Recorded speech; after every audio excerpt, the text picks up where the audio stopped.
ପୁଞ୍ଜିନିବେଶ ଯୋଉଟା ଗତ ସରକାର ସମୟରେ ସ୍ୱାକ୍ଷରିତ ହୋଇଥିଲା ଏବଂ ଏହି କରିଡର ଚାରିପଟେ ଥିଲା ତାର ସ୍ଥିତି କ'ଣ? ଘୋଷଣା କରିଦେଲେ ପ୍ରଗତି ହୁଏ ନାହିଁ। ଯୁଗାନ୍ତକାରୀ ପଦକ୍ଷେପ ବିଗତ ସରକାର ନେଇଥିଲେ କିନ୍ତୁ ସେଟା ଆଜି ଆଖିକୁ ଦେଖାଯାଉ ନାହିଁ। ଯୋଉ ଅଞ୍ଚଳର ବିକାଶ କରିବା ପାଇଁ ସେ କହୁଛନ୍ତି ସେ ଅଞ୍ଚଳରେ ତିନିଟା ପ୍ରମୁଖ ଭୁବନେଶ୍ୱର, କଟକ, ପୁରୀ, ପାରାଦୀପ ଅଞ୍ଚଳକୁ ନେଇକି ଯୋଉ ବିକାଶର ପଥ ଡବଲ ଇଞ୍ଜିନ ସରକାର କରିବେ ବୋଲି ମାନ୍ୟବର ମୁଖ୍ୟମନ୍ତ୍ରୀ ଆଜି ଘୋଷଣା କରିଛନ୍ତି। ସେ ଜଣାଇବା ଉଚିତ କି ଏ ଅଞ୍ଚଳର ବିକାଶ କରିବା ପାଇଁ ପୂର୍ବତନ ମୁଖ୍ୟମନ୍ତ୍ରୀ ଶ୍ରୀ ନବୀନ ପଟ୍ଟନାୟକ ବିସ୍ତୃତ ଖସଡ଼ା ପ୍ରସ୍ତୁତ କରି ଯାଇସାରିଛନ୍ତି ଏବଂ ମାନ୍ୟବର ମୁଖ୍ୟମନ୍ତ୍ରୀ ଗୁରୁତ୍ୱ ଦେଉଛନ୍ତି କି ଡବଲ ଇଞ୍ଜିନ ସରକାର ସମୟରେ ୟାକୁ ପଇସା ଉପଲବ୍ଧି କରାଯାଇଛି।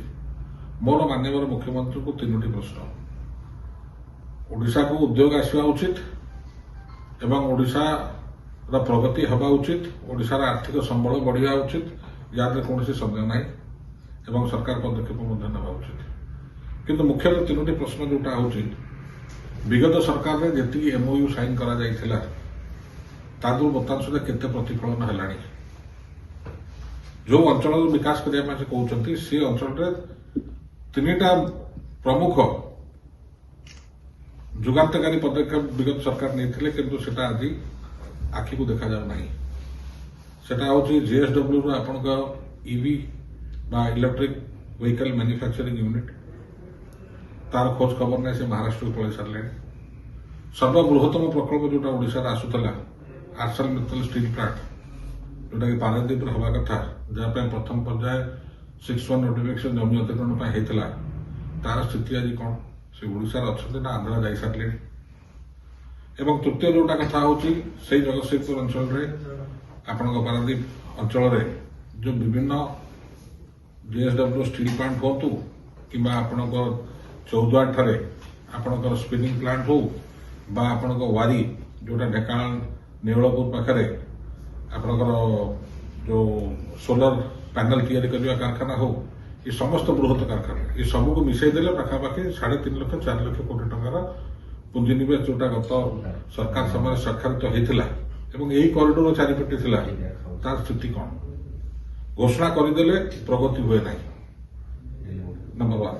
ଦ୍ୱିତୀୟ ପ୍ରଶ୍ନ ମୋର ହେବ, ଆପଣ ମାନ୍ୟବର ମୁଖ୍ୟମନ୍ତ୍ରୀ ଯେବେଠୁ ଦାୟିତ୍ୱ ଗ୍ରହଣ କଲେଣି ଏହି ଚଳିତ ଆର୍ଥିକ ବର୍ଷରେ ଜାନୁଆରୀ 2025 ଉତ୍କର୍ଷ ଓଡ଼ିଶା ଯୋଉଟା ହେଇଥିଲା ଠୁ ଆରମ୍ଭ କରିକି ଆପଣ ବର୍ତ୍ତମାନ ଫେବୃଆରୀ ମାସ 2026 ଭିତରେ ଉତ୍କର୍ଷ ଓଡ଼ିଶାରେ ଯାହା ଘୋଷଣାନାମା, ପରବର୍ତ୍ତୀ ଅବସ୍ଥାରେ ଆପଣ ଯାଇଥିଲେ କଲିକତା, ସେଠି ପୁଞ୍ଜିନିବେଶର ଘୋଷଣାନାମା, ତାପରେ ଆପଣ ଯାଇଥିଲେ ହାଇଦ୍ରାବାଦ, ସେଠିକା ପୁଞ୍ଜିନିବେଶର ଘୋଷଣାନାମା, ଆପଣ ଯାଇଥିଲେ ବାଙ୍ଗାଲୋର ଏବଂ ବମ୍ବେ ମୁମ୍ବାଇ, ସେଠିକା ଘୋଷଣାନାମା ଏବଂ ନିକଟରେ ଆପଣ ଯାଇଥିଲେ ରାଉରକେଲା, ସେଠିକା ଘୋଷଣାନାମା। ଯଦି ସମସ୍ତ ଘୋଷଣାନାମାକୁ ମିଶାଇ ଦିଆଯାଏ ପାଖାପାଖି 22.5 ଲକ୍ଷ କୋଟି ଟଙ୍କାର ଘୋଷଣା ଆପଣ କରିସାରିଲେଣି ଗୋଟିଏ ବର୍ଷ ଭିତରେ।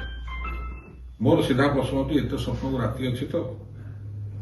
ଗତ ସରକାର 1.5 ବର୍ଷ ତଳେ ଆପଣ କ୍ଷମତାକୁ ଆସିଲା ପରେ ସ୍ୱାକ୍ଷର କରିଥିବା କାର୍ଯ୍ୟକ୍ରମ ଏପର୍ଯ୍ୟନ୍ତ ହାତକୁ ନିଆଯାଇ ପାରିଲା ନାହିଁ ଏବଂ ଆପଣ ଗୋଟେ ବର୍ଷ ଭିତରେ, ଗୋଟେ ଆର୍ଥିକ ବର୍ଷରେ 22.5 ଲକ୍ଷ କୋଟି ଟଙ୍କାର ପାଖାପାଖି ନିବେଶ ହେବ ବୋଲି ଓଡ଼ିଶାବାସୀଙ୍କୁ ଯୋଉ ଦିନ ଦିବାଲୋକରେ ହାର୍କିନ୍ ଦେଖାଉଛନ୍ତି, ଏଟା କିନ୍ତୁ ସତ୍ୟରେ ପରିଣତ ହେବ? 3 ନମ୍ବର ପ୍ରଶ୍ନ ମୋର ରହିଲା ଆପଣଙ୍କୁ ଆଜ୍ଞା, କି ଯେତିକି କଥା ଆପଣ କହୁଛନ୍ତି ଏବଂ ଯୋଉଟା ପୁଞ୍ଜିନିବେଶ ହେବ ତାକୁ ସଷ୍ଟେନ୍ କରିବା ପାଇଁ ହେଲେ ଆମର ଯୋଉ ଆନୁଷଙ୍ଗିକ ବ୍ୟବସ୍ଥା ଦରକାର, ଆଇନ ଶୃଙ୍ଖଳା ହଉ, ସ୍ୱାସ୍ଥ୍ୟ ହଉ, ବିଦ୍ୟୁତକରଣ ହଉ କିମ୍ବା ଆପଣଙ୍କର ଆନୁଷଙ୍ଗିକ ଆପଣ କମର୍ସିଆଲ ଆକ୍ଟିଭିଟି ହଉ, ଇଏ ସବୁ ବିଷୟରେ ସରକାର ନଜର ରଖିଛନ୍ତି ତ? MSME ଯୋଉଠି ସର୍ବାଧିକ ଚାକିରି ମିଳିବ ତାର ୟା ଉପରେ ପ୍ରଭାବଟା କ'ଣ ପଡ଼ିବ ଏବଂ ୟା ପାଇଁ ସରକାରଙ୍କ କିଛି ଖସଡ଼ା ପ୍ରସ୍ତୁତ ଅଛି କି? ନା ଖାଲି ନୀତି ଆୟୋଗ ବାଲା ନୀତି ନିର୍ଦ୍ଧାରଣ କରିଦେଲେ, କେନ୍ଦ୍ର ସରକାର କିଛି ପଇସା ଦେଲା, ମ୍ୟାଚିଂ ସେୟାର ଓଡ଼ିଶା ସରକାର ଦେଲେ ୟାଦ୍ୱାରା ପ୍ରଗତି ହେଇଯିବ କି? ତ ଇଏ ତିନୋଟି ପ୍ରଶ୍ନର ଆଗାମୀ ଦିନରେ ମାନ୍ୟବର ମୁଖ୍ୟମନ୍ତ୍ରୀ ନିଶ୍ଚିତ ଭାବରେ ପ୍ରଶ୍ନର ଉତ୍ତର ରଖିବେ। ନହେଲେ ଆମେ ଜାଣିବୁ କି ଏଭଳି କାର୍ଯ୍ୟକ୍ରମ ହେବ, ଗଣମାଧ୍ୟମରେ ସ୍ୱର ଉତ୍ତୋଳନ କରାଯିବ, ଡବଲ ଇଞ୍ଜିନ ସରକାରକୁ ମାନ୍ୟବର ପ୍ରଧାନମନ୍ତ୍ରୀଙ୍କୁ ଧନ୍ୟବାଦ ଦିଆଯିବ, କିନ୍ତୁ କ୍ଷେତ୍ରରେ ପରିଣତ ହେଲା ବେଳକୁ ବହୁତ ଡେରି ହେଇଯାଇଥିବ। सरकार बदली विजन बदली ए चारोटी जिला को लेकिन गोटे विकास कॉरिडोर करने को सरकार चाहते आज्ञा मु कहया कथा विकास कॉरिडोर ऑलरेडी तैयारी हवा आरंभ होई परिकल्पना आगुर हो सारी जदि ये परिकल्पना आगुर हो था ताले आपण कलिंगन को पारादीप 8 लेन रोडटा मानवर प्रधानमंत्री केमिति आपण आसिक शुभ देते 8 लेन रोडटा करा जाए कौन सर्विस ना ट्राफिक शिल्पांचल वृद्धि करा जाए से कसा तो आगुर प्रस्तुत हो सारी आपणकर पुरी एयरपोर्ट जोटा करा जाउतला इंटरनेशनल एयरपोर्ट सेटा आज स्थगित तो ये जो पुंजीनिवेश कर आसो रप्तानी हम कौ बाटे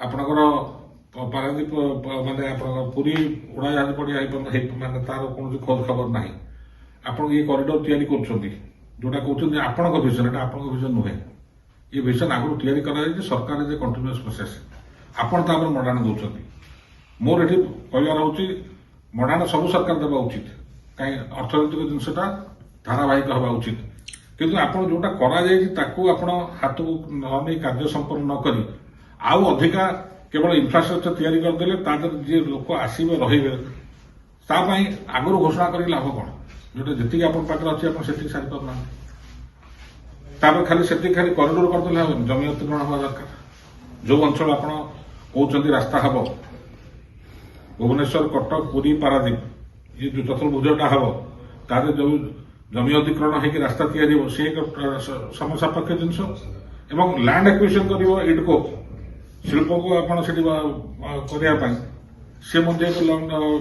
लंग रन प्रोसेस ये समस्त जिन न नईन दुख नंगला हम आगतुरिया जय जयगान करवा केतुर सम्मुखीन समय कर